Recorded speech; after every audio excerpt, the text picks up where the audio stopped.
How's it going, everybody? I'm Drifty from Driftwood Gaming, and thank you for joining me. We're going to be playing RimWorld today. This is episode 1 of the Magitek Defectors. Let's start a new colony. We're going to select Crash Landed. We're going to select Randy Random, Custom, 500% threat scale. Everything else will stay default. The random seed will be the Magitek Defectors. We're going to set the global coverage to 50%. Right down the line for rainfall, temperature, population, normal. We're going to add a second Civil Outlander Union. If you have more than 11 factions in your world, RimWorld has an issue with it sometimes, so we're going to leave it just like that and go to the next step. Generate. If you're interested in a breakdown of all the mods we're using, I have an episode 0 that you can check out if you haven't already. So here's our world map. What I'm looking for is a mountainous zone that can have year-round crops. I want marble and granite, and I want it to be not too far from an empire and a town, preferably in a temperate forest. Here we go. I think I found something. I've got a granite and marble mountainous zone inside a temperate forest with year-round growing. The temperature doesn't seem to fluctuate very much at all. Perhaps this is a permanent summer map. We are surrounded by quite a lot of arid ground. We're not too far from a trading point and not too far from the empire because we can just make our way to the road and travel quickly. So let's go ahead and select this. I'm going to go to advanced, go to 275. We want to stay in medium so it doesn't affect the AI very much. I'm going to customize an ideal religion. Based on a pre-existing one I've made, I'm going to make a few minor changes for this map. So we are an archist structure with the culture of astropolitician that grants us the techist and morbid style categories. Our ideal religion is Driftwoodism, which is transhumanist, cannibal, proselytizer, tunneler. I'm going to scroll down the precepts slowly and you can pause the video if you're interested.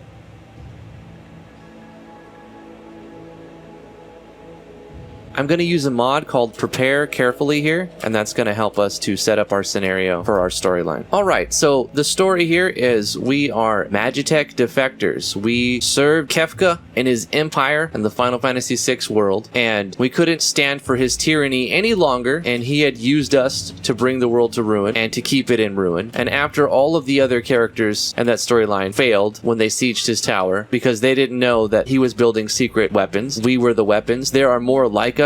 There were hundreds of us. Some of those hundreds of Magitek soldier weapons found a way to escape the planet, and now we seek to stay hidden to live a more quote-unquote calm life on a faraway RimWorld. So we are enhanced soldiers through the use of Magitek and Espers. So we've got a passion in every skill and a double passion in 5 skills. Each of the 8 starting characters has a different double passion. Drifty has construction, T has plants, KB has cooking, Drag has animals, Slim has mining, BG has crafting, Juicy has medical, and we're going to explain why Juicy has no shooting or melee and extra medical once we get to the next section. And Tony has melee. The main mod that we're going to be using is called RimWorld of Magic, and I'll put a link in the description so you can find all the information about it. It's a pretty extensive mod. I really like it. It's super awesome. It lets colony members become a specific class. The mod adds 28 different classes. Most of them are mages, but some of them are also fighter classes. They're called might classes. Each of these 8 colony members have been given one of those 28 classes. I went through the wiki and read them all and picked 8 that I thought would work well together. Drifty has been given the Arcane Mage class. T has been given the Druid class. KB has been given the Sniper class. Drag has been given the Technomancer class. Slim has been given the Ice Mage class. BG has been given the Commander class. Juicy has been given the Priest class. And Tony has been given the Paladin class. Most of these classes don't have any restrictions, but Juicy does. As a priest, you are incapable of violence, and usually I would say no to that, but the priest is so very good that I wanted our party to have a priest as a healer. Sacrifice the 10 shooting and 5 melee, and instead granted 5 more bonus to medical for Juicy. On top of the special class trait, all of the Sims have been given 10 positive traits to beef them up and to hopefully take them to the end of the game. They've been given tough, fast learner, industrious, quick sleeper, sanguine, jogger, super immune, trigger happy, iron-willed, and psychically hypersensitive. Not all of these will affect everyone. For example, Juicy's trigger happy is not going to really help her because she can't shoot. These starting items have been modified slightly as well. I've removed the revolver, the plasteel knife, the dog, and I've added 5 more bolt action rifles, a few extra meals, a little bit more medicine. Got 800 silver, 80 packaged meals, 40 medicines, 40 components, 6 bolt action rifles, black pants, vest, and helmet, and a plasteel steel warhammer for the paladin class, as well as 800 steel and 800 wood. But other than that, nothing else has been modified. We're playing on Randy, 500% threat, but we should be able to fend off most things as long as we don't do anything stupid. And Randy isn't a dick. Let's go ahead and get started.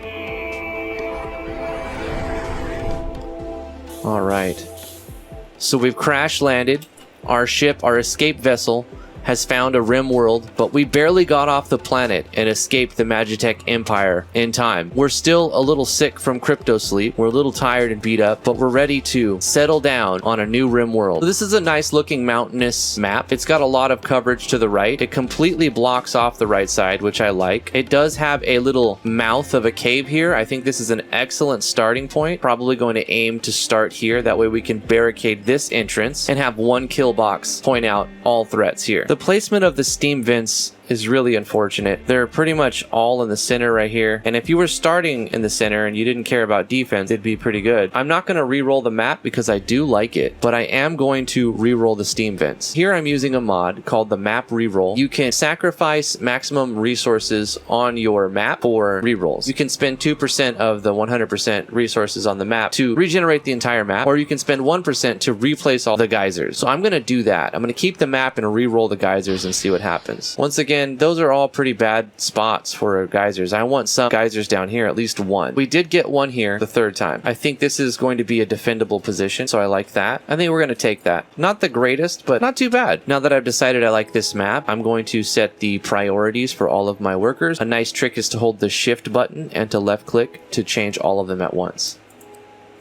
As day one comes to a close, I feel we've accomplished quite a lot. We've managed to set up some research benches, some of our crafting tables, a few of the beds. Preferably, we should have set up all of the beds, but not everything goes to plan. We did manage to finish our large 3x3 dining table, which is a nice thing to have. We have power. Of course, we're still setting up the power lines. We have plans for defenses, so if Randy comes and decides to hit us with something hard on the first night, we'll be a little vulnerable, but I think by the end of tomorrow night, we'll be able to have all of our beds made and our defenses set up. BG is hard at work researching batteries.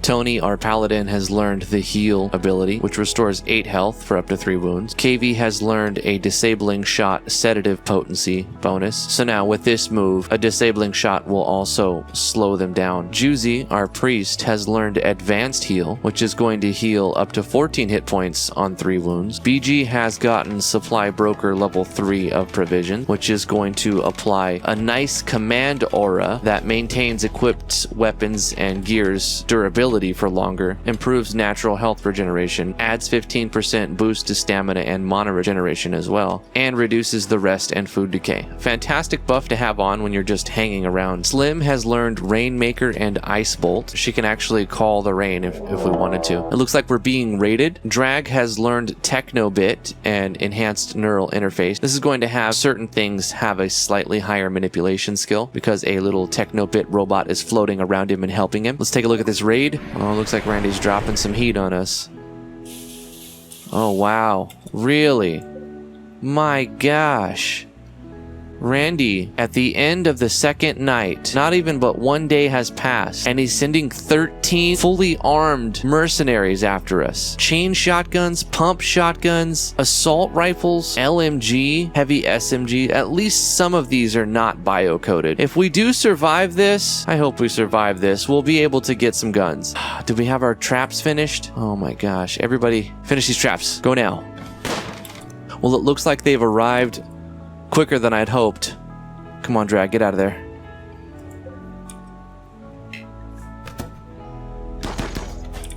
Oh no. Go T, don't get shot. Go. They're casting spells on us. June Z Saint is a magically gifted caster and has casted rays of fire or something on us. Luckily, she's being hit by some traps. Come on, get out. Oh, get out, get out. Get out, get out. Okay.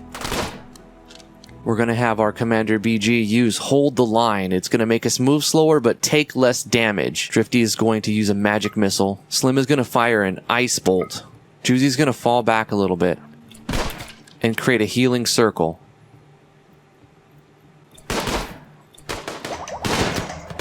We're going to fire a headshot at the guy up close with KV. Oh, that got him out. Nice. He's going to follow up with an anti-armor shot to the next guy coming up. Tony's going to jump in front of Juicy.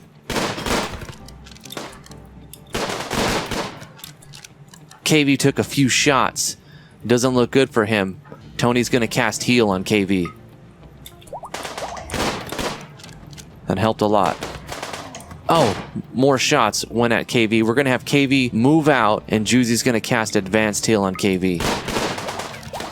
That certainly helped, but he's taken more damage. He certainly would have died had it not been for the double heal. Got enough for one disabling shot. We're going to have our guys fall back a little bit. We were not prepared for this. They had cover, and we did not. Another magic missile. That worked. We're certainly beat and tired. We're going to use Stay Alert with BG. They're going for cover. I'm going to disabling shot him. Oh, he ran out of range. Let's use anti-armor on this guy.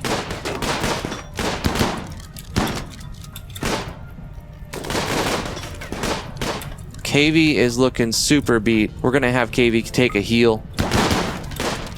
Paladin doing the work. Tony's coming in with a hammer. We're going to send an ice bolt.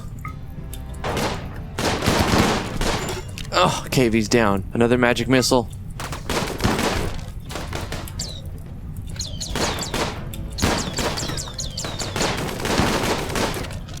We need a retreat.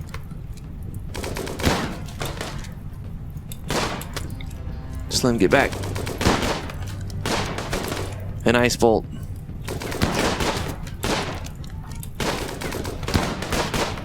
BG's down. They're fleeing. They're fleeing. They've got nowhere to go. They have to run backwards.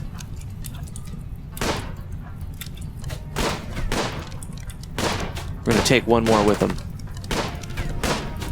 We need to rescue KV. How's he looking? Oh, he's going to die in 3 hours. Okay, we're going to turn this into our hospital for now. Hey, BG's going to die in 12 hours. KV's going to die in 3.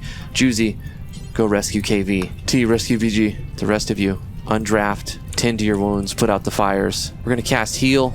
Who else is damaged? Drag's going to die in 8 hours. Heal Drag. That gives him a few more hours. Slim's going to die in 7 hours. I'm going to have Slim go rest. Drag, you're also going to have to go rest. Drifty, how you looking? 19 hours. Put out these fires. We can rebuild these. We don't want to lose anybody. Tony, how you looking? Tony's got 15 hours. He's doing good here. He's going to help for us.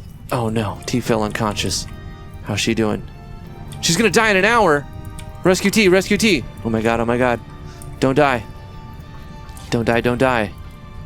She's gonna die in an hour. 0.9 hours. She's gonna die in 0.9 hours. 0.8 hours. Okay, 0.3. She's getting her wounds healed.